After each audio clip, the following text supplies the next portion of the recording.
converting your old or new, but most likely old EMT low tunnel hoops into LowCat hoops.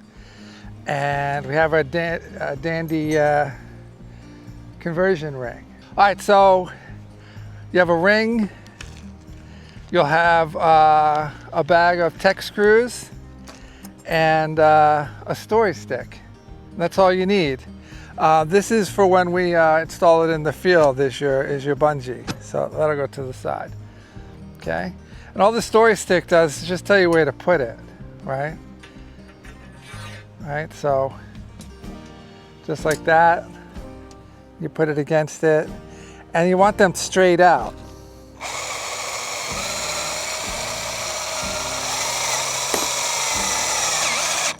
Okay, so that's it. And I just put it on one side. It's so tough. I don't think you're gonna need one on the other side. And we're only sending a couple extra tech screws because you just don't need it. Because it's really rotating on that, and to actually come off, you'd actually have to break the pipe or break the weld, and I don't think either of those are gonna happen. I think it's strong enough that you can actually hammer it into the ground. I know that's saying a lot, but I really believe you could. You can hammer it into the ground and the ring's not gonna come off, right? Which is, you know, another advantage to having a converted thing, because normally you just push it in the ground, right? But here, now what you can do is you can step on it, right? And you get some leverage, which is really nice, right? Because you're gonna be pushing it into the ground until it gets to the ring, right? But we'll go over that later, okay? So I'm gonna put the other one on. Okay. Okay, so it's just the ring. And this is just so simple.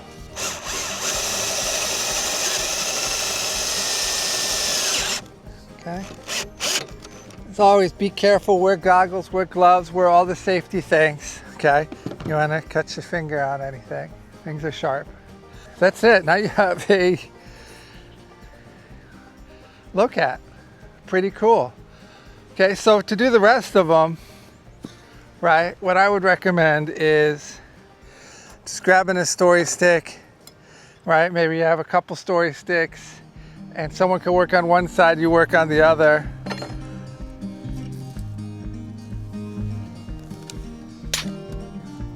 Hey guys, this is Carson at Neversink. While Connor keeps putting together LowCat EMTs, I'm going to give you a few tips on driving tech screws.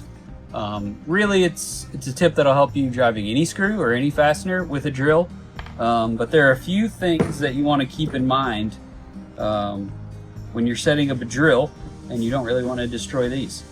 The first thing that you want to know is I go ahead and set it into the low speed, and that way you're not overheating the fastener, right?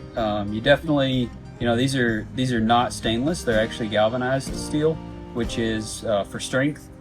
Steel holds up a little better when you're driving it. They don't tend to break as much, but going slower always helps.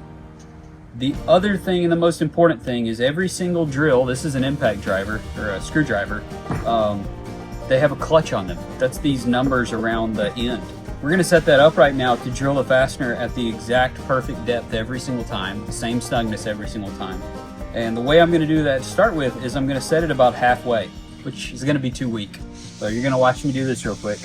When you start the fastener, don't push really hard at the start. You wanna let that drill bit start taking material out. So I'm gonna start turning the drill on without putting a lot of pressure, and then I'm gonna apply pressure until I see a nice chip coming out.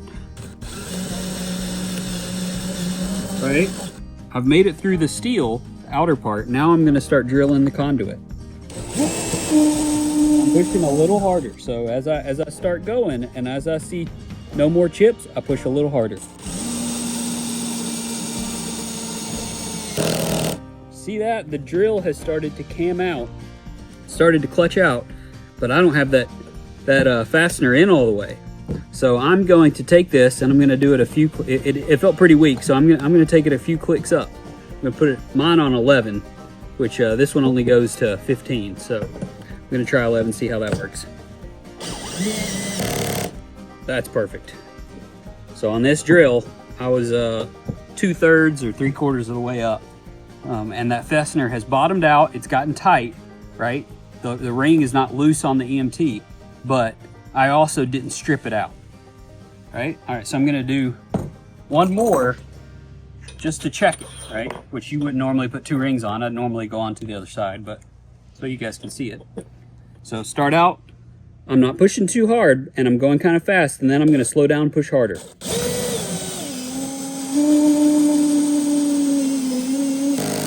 And then you can hear it, right? The clutch is working. All right, so that's all good and great. That's the setting of 11 on this drill. It'll be different for your drill. And just to show you how different it can be, this is a much weaker drill. It's just a screwdriver. And I'm gonna go ahead and set it. I don't think 11 is gonna work. Again, settings are 15 on this drill too, but they mean totally different things. So I'm gonna start at 11 because it's not gonna be able to do it, I don't think. Same thing, start with the drill moving fast, not a lot of pressure. All right, that's camming out already, so I'm gonna go ahead and go up to 13. Still not driving a little further, but I think I'm gonna have to max this one out, put it on the 15 setting. Now, you may be saying, but that's all the way up. Well, it's not actually all the way up. There's a max setting here too. That's the one I don't wanna go to because that means the clutch is not working at all. Now, I've got a tight ring and I've put my driver at the 15 setting, and that felt right to me, but I'm just gonna test it again. Normally you just test it on the next one you're doing, not 4 of them together. It's pretty good. You could probably go up, you know, somewhere in between here, in between 15 and max if you're good at it, but 15 is gonna be a nice setting. That's completely tight on the EMT, feels good, and I haven't even gone close to breaking that screw. So that's how you set up your drills to use the clutch function to not break screws.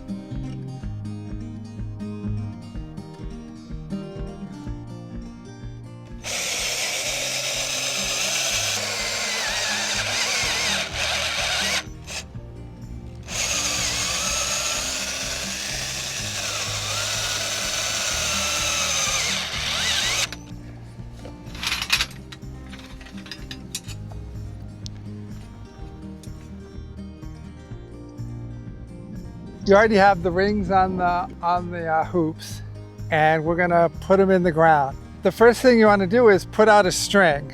So you want to roll the string, you want to make it so that it's nice and straight. You may not like to use a string, but I like to use a string because, you know, the hoops, you know, are going to be probably slightly wider than they need to be. You're just going to collapse them in a little bit. If they're too narrow, you can pull them out a little bit, just so that they're all uniform and nice and straight and not touching your crops. So the string is always a good idea. So once you get the string in, then you're going to go ahead and put in each bow. And the best way to do it is have 2 people, and one person will put the first side in, and then they will go ahead and put the second side in. And just put them, you want about 5 feet or less.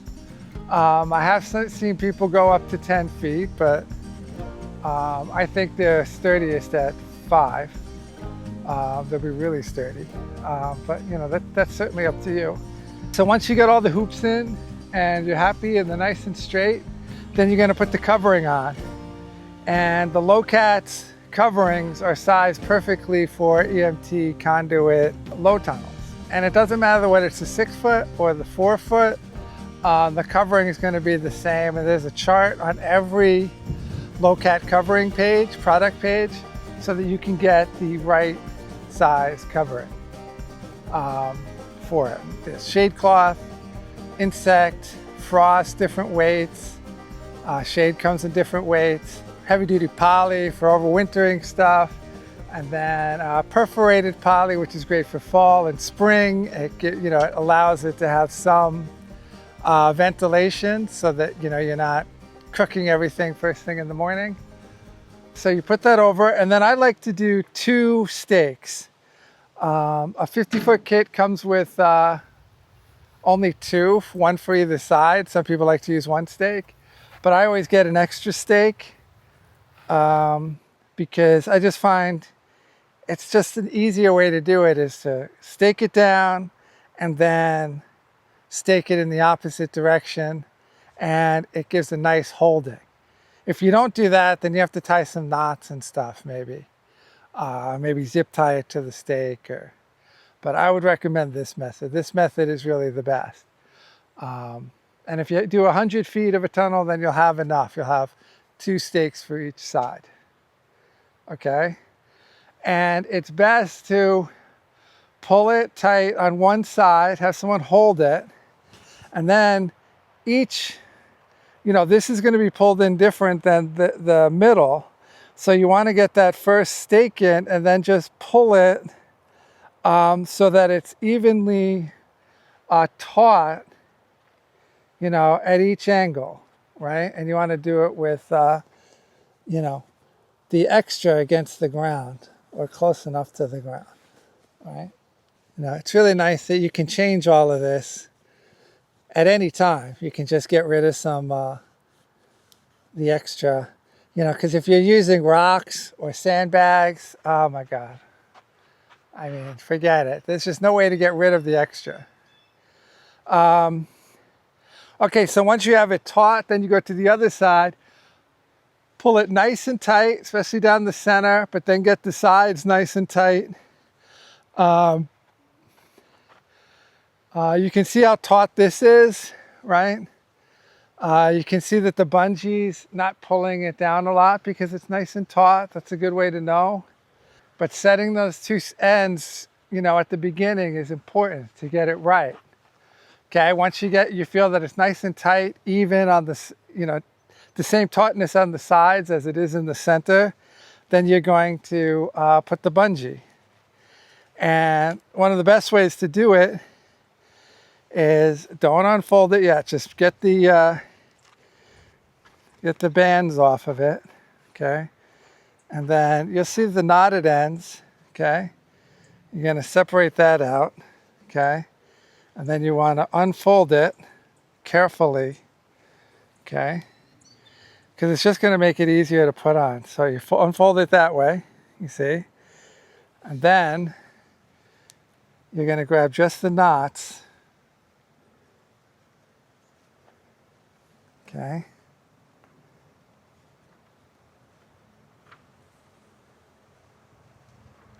Just like that, okay? And then, like that.